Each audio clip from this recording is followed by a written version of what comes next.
Hey, what's up everybody? Welcome to another video here on the Crush Crowdfunding YouTube channel. I'm super excited to talk about our topic today because I think it's so important. It's something that people often forget to do when it comes to their crowdfunding campaign, and it's something that people often just completely overlook, not even forget, but just overlook because they think it's not important. And that something is market research. And I know that this is not the sexiest topic. Market research, really, just saying market research itself is just not a sexy topic, right? It's dry, it's not exciting, it's not enticing, it's not like, ooh, press or ooh, media logos, right? It's market research. But it's so critical and so important to do market research. And I'm going to talk about today why market research is so important and the 4 really core things I look at when it comes to market research. The 4 core things include the positioning, the trends, the pricing, and also the visuals. Those are 4 very key things that I look at when I start any campaign, start any project, start basically anything I do in life. I always start off with market research, and those are the 4 core things I take a look at. Because honestly, if you don't do market research, you don't know what the competitor has. You don't know how you can be better than the competitor, how you can succeed. Let's actually go to a quote, right? Let's go to a quote from Sun Tzu from The Art of War. If you know the enemy and you know yourself, you need not fear the result of 100 battles. If you know yourself, but not the enemy, for every victory gained, you will also suffer a defeat. If you know neither the enemy nor yourself, you will succumb in every battle. I don't know if you heard the quote before or not. I've heard it a million times actually before I actually associated with market research. But once I associated with market research, just like fireworks, sparks just started going off in my head because it makes so much sense. In The Art of War, he pretty much talks about the different strategies that you can employ in order to beat other people and win in battles. And market research kind of is what will help you win in this battle of putting your product to market and making sure that other people want your product and other people buy your product rather than those of the competitors. It's what will help you make sure that you know the lay of the land and make sure that you're able to strategize so that people spend their funds on your project rather than spend their funds on other people's projects, because that's not what you want. What you want is for people to spend money on your project, because if they do spend on your project, you have a successful launch on crowdfunding. And if they spend on your project when you're in e-commerce or when you're in retail stores, you make more revenue, you make more money, you get more freedom, you attain more time, and you build the life that you want to live, right? So basically, guys, it all comes down to market research. It's quite simple, really. Market research is just figuring out what the lay of the land is, right? It's just, in layman's terms, it's just like figuring out what the lay of the land is. It's figuring out, okay, what does my competitor have? What is my competitor doing? What is the market doing? What does the market have? What are people liking or not liking about things that are already out there? What are people really craving? What are people requesting? What are people despising? What are people doing or not doing that makes me really want to learn more about this product? It's, again, getting the lay of the land of your competitors, understanding them inside and out, and getting the lay of the land of the market so you know if there are things that you need to sidestep, and you know if there's, strategies that you should completely avoid in your own marketing, in your own niche. And it's also understanding yourself too, how you can position your product in a better way than your competitors or in a more appealing way than your competitors, how you can showcase your value in a more effective way than your competitors, how you can make sure that you present your product in a way that that same audience transitions from paying for your competitor product to your product, to your crowdfunding product. And again, this is all so incredibly important because it sets the foundation for everything else that you do. It sets the foundation for all your advertising, all your journalist outreach, all your landing page visuals and colors, all the types of photography that you do. All the market research does is really gives you information about what people have done before you that have been successful, and what people have done before you that has not been so successful. And you can, from there, pick and choose what you would like to model. And obviously you want to model after successes, right? You don't want to model after things that aren't successful. If you find through your research that one product is doing very poorly in the market, or one product launched on Kickstarter and completely tanked, knowing exactly what they did, knowing exactly what their campaign looks like, knowing exactly what they did in social or outreach, knowing exactly what they did will help you sidestep that failure. It will help you sidestep any mistakes that they did, because you know, you can foresee that if you do those exact same things, if you take those exact same steps, you won't be a success. And if you look on Indiegogo and you see a campaign that has thousands of backers and tens of thousands of dollars, then try to figure out what they did. Like, that is the success that you want to aim for. Figure out what they did and model after them, because success leaves clues, and market research helps you do exactly that. Pick up those clues and model after them for your own campaign success. That's why I'm so passionate about market research, and why I think market research is so incredibly important for people when it comes to crowdfunding. It's because it gives you pretty much all the information you have to know to succeed for a crowdfunding campaign. It tells you exactly what to do and what not to do when it comes to your crowdfunding campaign. And so be sure to not skip market research, guys. This step is really incredibly important, and it's one of the first things I tell people to do. And if people don't do that, I say, hey, let's do this. Let's hit the ground running by doing the research so that we are able to best strategize for a successful launch. So now that we've talked about kind of the why of market research, the importance of it, and how it can help you navigate to a successful campaign, let's talk about the 4 different factors that I really look at when it comes to market research, right? The first thing I look at when it comes to market research is trends. The trends for competitors, the trends for the market, the trends for seasonality. Basically, I take a look at just the wide-ranging trends that we see in the market, in life, in how people use things. For example, if you're launching a new portable air conditioner, for example, if you're launching a portable air conditioner, you're probably going to have more success launching it during summer than during the winter time. Because during the winter time, people are cold already. People don't need an air conditioning unit.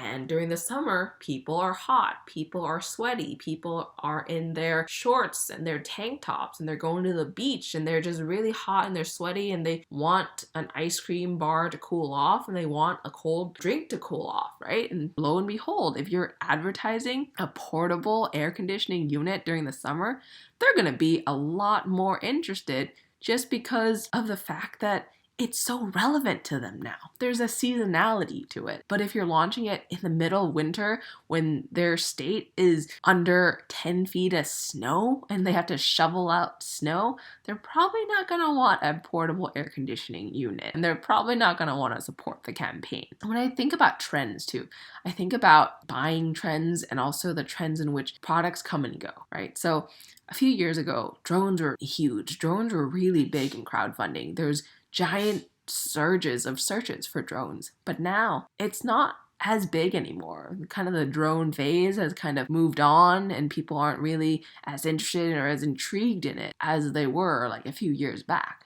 Or even when you're thinking about phone cases, there's a huge surge in purchases for phone cases, I believe in November, as people are thinking about buying gifts for loved ones for the holidays, and less so throughout the rest of the year. So like, there's seasonality and there's trends, and you need to make sure to capture those trends. You need to make sure that you're launching a product at the right time, right? If I'm launching a drone now, there's less people just out looking for it. There's less people interested and excited about it. There's just less people intrigued about it, right? I'm also looking at those seasonality trends. If you want to launch a product that you need to use for summer, don't launch it in the winter, right? Because no one's going to search for it. No one's going to want it. No one's going to be prepared to be like, I really need this. Because people just think about the now. right? They don't think about 5 years ahead or 10 years ahead. They think about now. What do they need now? What do they want now? And so trends is the first thing I always look at when I do the market research. The second thing I like to look at is positioning,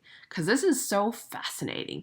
Positioning is basically how you label your product in the world, how this product sits in the mind of the backer, how your product is kind of evoked in the minds of backers, right? So for example, if you're working on like a smart cooler or something, right, it can be the world's toughest cooler, or it can be the world's smartest cooler, or it can be the world's only party cooler, right? So there's so many ways to actually position this product in the minds of backers, right? Like, are you going to be selling on the toughness of this product? Are you going to be selling on the fact that this thing is like a party in a box? What is that main thing that you want people to take away from your page and from your campaign after they browse through it? Do you want people to take away that this is the world's toughest iPhone case? Or do you want people to take away that this is the world's most minimalist iPhone case? Like, what is it that you want people to take away from your product and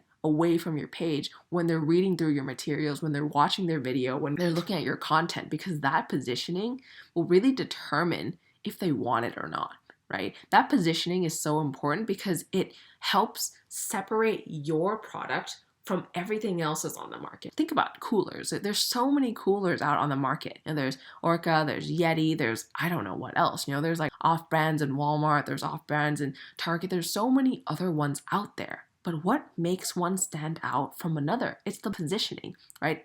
Pelican, they've positioned their product as something that is military tough, right? Military rugged.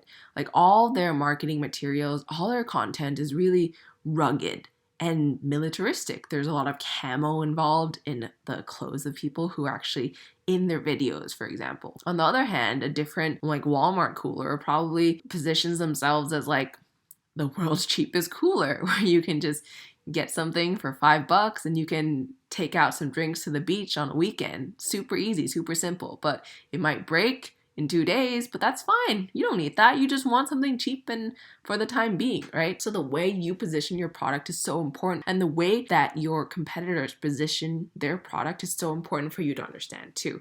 Because if you understand how they position their products, you'll understand what people are actually wanting to buy, right? What people actually want and like about the positioning, and how you can position your product to make sure that you're able to capture a certain part of the audience, or make sure that you're able to showcase the additional value that you bring to the table. And that all comes down to the positioning. And that's why it's so important to figure out the positioning of all your other competitors on Amazon, on eBay, on Rakuten, on whatever other stores are online, and even on crowdfunding, on Indiegogo pages, on Kickstarter pages. Use those keywords, type it in, see what everyone else is saying. Those first sentences in bold at the top of the page, that's the key positioning. How are they positioning their product on like a e-commerce website? Those first few words that you see on the landing page, that's how they're positioning their product and their brand. How are they doing that? And what is enticing about it? And why do people want to buy into it? How can you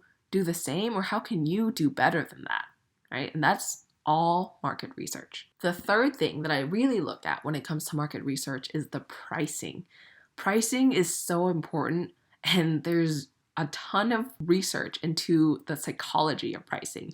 But what we're just going to talk about is pretty simple. What we're going to talk about is basically like, are you pricing in the right range, right? Are you pricing fairly and adequately for your product category? So for example, if you're selling wireless headphones, right? If you're selling wireless headphones and you see that every single wireless headphone is priced between the $100 to $300 price range, every single one on the market, every single one that you're finding, all the other competitors with the same types of features, the same types of offerings. If you're seeing that that's what everyone is pricing and everyone is comfortable, and you see that everyone is comfortable buying in that price range, you're probably not going to price your product at $1,000, right? If you are, something's probably wrong with your cost structure. You're probably sourcing materials that are way too expensive, or you're sourcing materials, or you're finding fulfillment partners or manufacturing partners that are just way too expensive to make this product feasible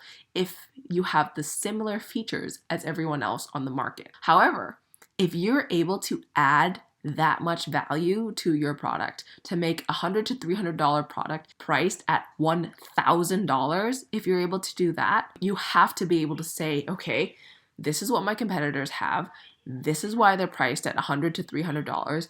And this is what I have. And this is why I'm priced at $1,000. And that's all from market research. Knowing the features, the offerings, the benefits of your competitors and their price point, and being able to justify your price point or match the price point, right, that people are comfortable with, is your key to success. Or else if you're saying, hey, I have the exact same features as everyone else on the market, but I'm priced 3 times more than everyone else, no one's gonna buy the product.